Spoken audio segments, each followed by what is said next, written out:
네, 부동산 경기 시점입니다. 부동산 전문가 경제부 김경기 부장 나와 있습니다. 어서 오십시오. 안녕하세요. 자, 오늘도 부동산 시장에 함께 참견을 해보도록 하겠습니다. 자, 바로 첫 번째 키워드 한번 볼까요? 115억 현금 박치기. 100억대의 고가의 부동산을 누가 현금으로 샀나요? 무슨 얘기인가요? 예, 이게 우리 강남에도 가장 또 부촌으로 꼽히는 곳 압구정 이 아파트 얘기예요. 예. 이 신현대 아파트인데 전용 183제곱미터. 물론 이게 대형이긴 합니다. 네. 그렇긴 한데 115억 원의 이 신고가를 찍었어요. 지금 네. 보면 올해 1월 70억이었죠. 그리고 6개월도 안 돼서 90억을 돌파하고 그다음에 이번에 115억 원을 찍으면서 이 신고가 계속 오르고 있는데 가파르게 올랐어요. 예. 근데 이제 관심인 건 이 115억 원을 어떻게 조달을 했느냐. 이게 관심이었습니다. 사실 지금 대출 규제 때문에 이 정도의 초고가 아파트는 대출도 거의 안 나오잖아요. 그렇죠. 이게 그러니까 12월 4일 날 이제 잔금을 치르면서 이 등기부 등본이 나왔는데요. 예. 이 등본에 보통 보면 갑구, 그러니까 표제부, 갑구, 을구가 있습니다. 예. 그래서 이 갑구는 소유권에 대한 얘기예요. 그리고 을구는 소유권이 아닌 권리에 대한 얘기인데 예. 근저당이 하나도 없었습니다. 그 얘기는 대출, 주택담보대출을 하나도 안 받았다는 거죠. 물론 대출 규제가 강화되면서 지금 25억 이상 그 매매가 아파트에는 네. 2억 원밖에 대출이 안 나오긴 해요. 그렇지만 어찌 됐건 한 푼도 대출을 안 받고 전액 현금으로 잔금을 치르고 네. 매매를 했다는 그런 얘기가 됩니다. 이제 그만큼 현금 부자가 많다는 얘기죠. 네. 예. 이런 대출 규제, 규제 강화에도 이런 현금 부자들은 아랑곳하지 않는 것 같습니다. 예, 그렇지 않아도 올해 100억 원 이상 아파트를 산 사람들이 매수자 절반이 1980년대에서 90년대 사이에 예. 그런 어떤 청년층 슈퍼 리치라 그러더라고요. 근데 이 대부분 다 대출 없이 전액 현금으로 매수를 했는데 네. 보면 연예인이나 CEO 저희가 아는 이름들도 많이 예. 있습니다. 일단 BTS 멤버 2명이 이 한남 더일과 더 펜트하우스 청남, 청담동에 있는 아파트죠. 예. 이런 초가 아파트를 전액 현금으로 매수를 했고요. 그리고 이 메가커피 창업자나 네. 이 잡코리아 대표도 반포동 원베일리나 한남 더일을 올해 매수를 했다고 합니다. 네. 지금 115억 아파트를 현금으로 매수한 사람이 이제 1984년생인 걸로 알려져 있으니까 예. 저랑 2살 차이인데 예, 조금 전에 41살. 네. 예. 조금 전에 고란 기자 표현을 빌자면 저도 참 부럽습니다. 예. 자, 이게 원래도 압구정이라는 그 지역은 이 토지거래 허가제에 포함이 돼 있었기 때문에 원래도 삼중규제 지역에 있던 곳이잖아요. 예. 이런 곳은 이제 반사이익을 좀 누린다 이런 이야기도 많이 하지 않습니까? 예, 그래서 계속 반사이익을 누려서 사실 15 대책 이후로 확대가 되고 나서 예. 서울 강남 3구나 그다음에 용산 지역에 오히려 아파트값이 뛰는 모습을 보이고 네. 있거든요.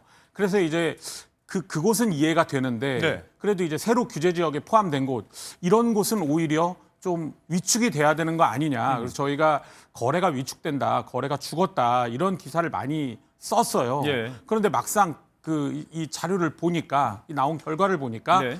이 경기도 지역, 이 15 대책 이후에 경기도 지역에 규제 지역에 새로 들어간 곳, 네. 오히려 그곳들이 상위 상승률 넘버 5, 탑 5 안에 전부 들어가 있더라고요. 그냥 오른 것도 아니고 이제 경기 예. 지역에서 가장 부동산 가치가 많이 오른 곳들에 포함이 있다. 가장 많이 아파트 값이 오른 대책 이후 15 대책 이후 가장 많이 오른 5곳이 네. 분당, 과천, 광명, 용인, 수지, 하남 이렇거든요. 전부 이번에 새로 규제 지역이 된 곳들이에요. 그래서 네. 지금 분당 보면 3.66%가 이 7주간 올랐고요. 예. 그리고 과천 2.55% 올랐죠.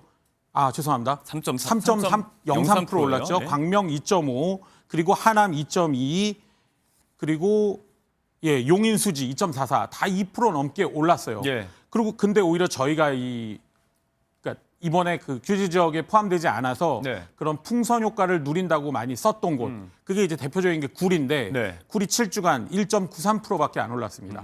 화성, 동탄이 있는 곳이죠. 예. 1.38%. 오히려 규제 지역으로 지정된 곳들보다 덜 올랐습니다. 왜 이런 거예요? 이게 지금 그럼 규제라는 게 소위 약발이라고 하는 그 효과가 좀 떨어져서인지 왜 이렇게 된 거라고 보십니까? 물론 이 거래를 죽이는 효과는 있었지만, 그러니까 거래를 위축시키는 그런 영향은 나타났지만 네. 어차피 주변 더 인근 상급지라고 해야 되겠죠. 서울 강남이나 한강벨트 그런 주변 지역의 신축을 중심으로 아파트 값이 많이 올랐기 때문에 네. 지정이 됐더라도 바로 옆이니까 그런 어떤 옆 동네 키 맞추기 효과에 의해서 이 가격이 오른 것으로 그렇게 예상이 됩니다. 일단 물건이 줄었습니다. 네. 예. 또 일각에서는 이 규제가 오히려 매수자들에게 투자 가이드 이런 곳이 오를 곳이다라고 지금 가이드를 준 게 아니냐 이런 비판까지 나오고 있는 실정인데 예. 이렇게 서울 경기 할 것 없이 다 오르다 보니까 이런 걱정도 좀 하고 있는 것 같습니다. 다음 키워드 볼게요. 자, 남양주 왕숙이라고 하면 3기 신도시 이제 본청약이 이루어졌는데 청약에 당첨이 돼도 걱정이다 이런 이야기가 나와요. 무슨 얘기인가요? 이게 그러니까 그 예를 들어 이 사전 청약이 지금은 없어졌어요. 예. 근데 이제 몇 년 전에 사전 청약을 받아서 이 당첨이 됐던 분들 된 분들이 이제 본청약을 한 이제 거죠. 이분들이 본청약을 해야 되는데 그때만 해도 굉장히 좋은 조건이었거든요. 가격도 분양가도 높지 않고 좋은 조건이었는데 이번에 막상 이제 본청약을 하면서 청약을 받았더니 계약을 예. 하러 오세요 했더니 거의 30% 이상이 예. 안 왔다는 그런 얘기입니다.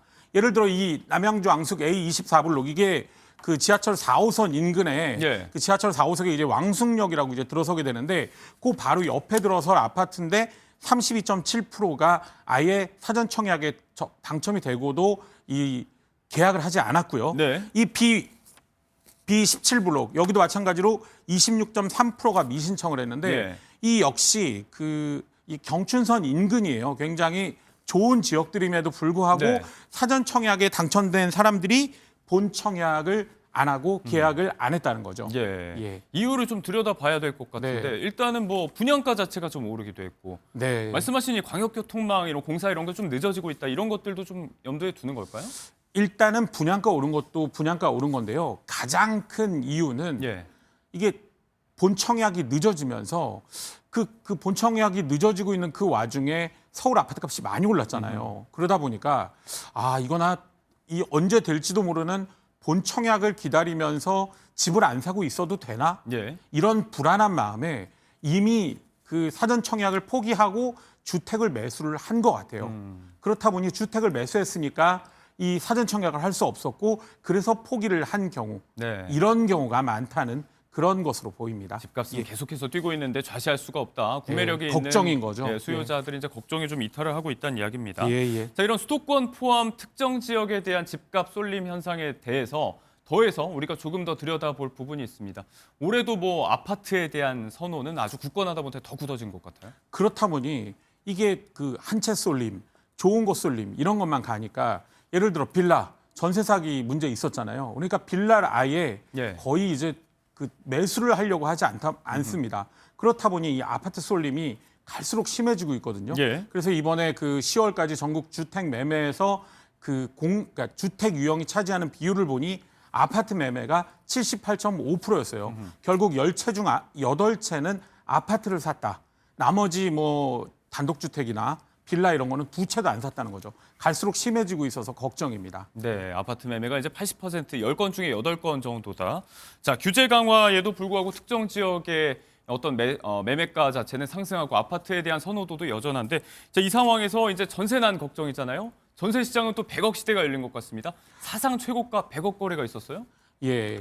이 매매가가 일단 오릅니다. 예. 매매가가 오르는데 전세 물건은 많지 않습니다. 그렇다 보니 이제 전반적으로 여전히 전세가도 같이 오르는 분위기고 그렇다 보니 드디어 서울에서도 이 아파트가 뭐 이런 어떤 큰 대형 단독주택 이런 게 아닌데 예. 이런 그 한남동에 있는 아파트가 100억을 찍는 사례가 발생했죠. 전세가 100억이에요. 이게 지금 작년에 비해서는 거의 또 한 10억, 뭐 20억 가량 예. 이렇게 오른 금액인데 이 지금 내년에도 이 서울 아파트 입주 물량이 많지 않고 네. 지금의 이런 상황에서는 물량이 많지 않다 보니 전세가 상승 압력이 여전하거든요. 네. 그래서 이 올해 100억 찍었는데 이거 이러다 내년엔 더 올라가는 거 아닌가 그런 우려의 목소리가 나오고 있습니다. 자, 내년에 전세 시장도 참 걱정인데 관련해서 해볼 수 있는 질문일 것 같습니다. 마지막 경기에게 물어봐 부동산만 질문 가겠습니다.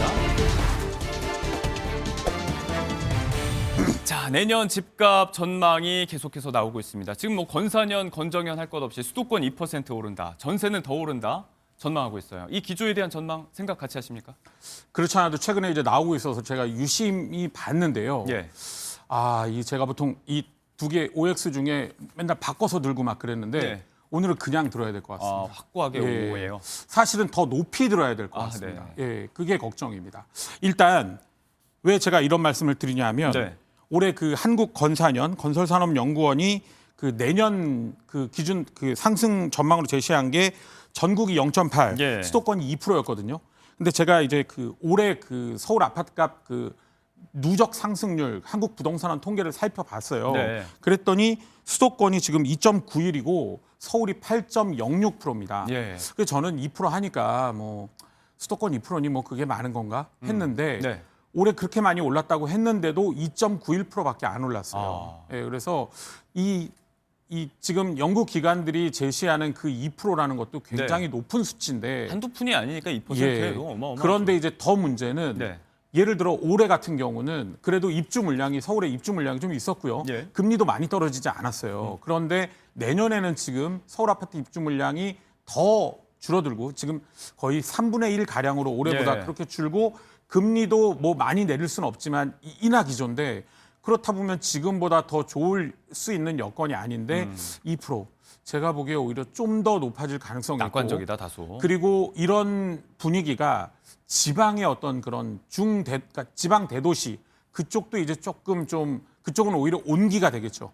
예, 그쪽도 이제 기지개를 켜지 않을까 그런 어떤 이 관측을 해보고 네. 무엇보다 걱정인 건 아까 말씀드린 대로 전세예요, 전세.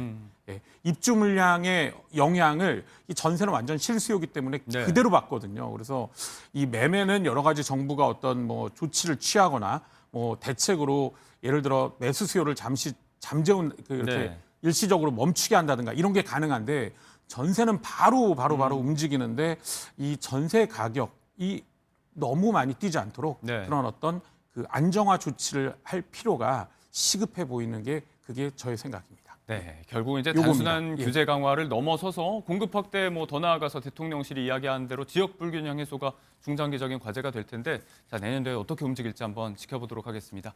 네, 오늘 부동산 김경기 경제부장과 함께 이야기 나눴습니다. 고맙습니다. 고맙습니다.